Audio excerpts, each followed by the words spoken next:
Hello guys, panibagong araw, panibagong kaganapan na naman nga tayo ngayon. At dahil nga mag-isa tayo ngayon dito, syempre wala tayong kasama. Mag-isa nga, di ba? Dahil nga may pinuntahan si Mrs. kasama ang mga bata. Dahil late na nga tayo dyan gumising, kaya magluluto na nga tayo dito ng almusal natin for today's video. Kaya tara, luto na tayo.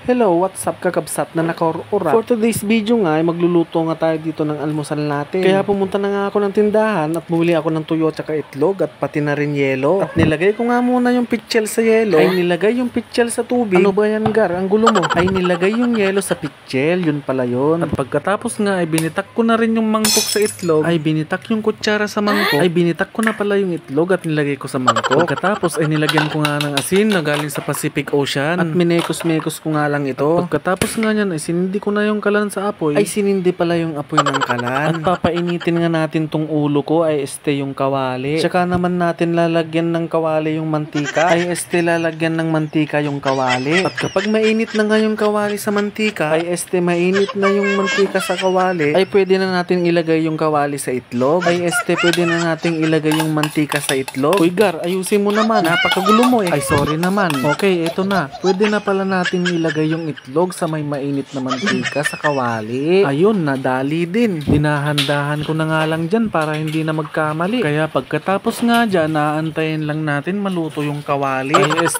aantayin na lang natin maluto yung itlog para pwede na rin nating baliktarin yung kawali. Ay babaliktarin yung itlog para sa kabilang bangir naman yung maluto. At tinupi ko nga lang dyan yung kawali. Ay tinupi ko lang dyan yung itlog para madali kong baliktarin yung kawali. Ay yung itlog pala. At hinati ko na nga rin dyan yung kawali. Ay yung itlog para madali kong baliktarin yung kawali. Ay yung itlog pala. At nung makita ko nga medyo sunog na yung itlog, ay hinango ko na nga ito. At nagdagdag nga lang ako dito ng kawali sa mantika. Ay mantika sa kawali para maluto na nga rin itong baby shark na galing sa South China Sea. At babaliktarin nga lang din natin dyan yung kawali. Ay yung mga baby shark para naman maluto ulit yung kabilang bangir niya. At nung medyo sunog na nga dyan yung kawali, ay yung baby shark, ay pwede na nga rin yan nating hanguin. At isusunod na nga rin nating isasangag yung bahaw na kanin. At ayan nga, luto na ang ating almusal. Kaya tara, kain na tayo.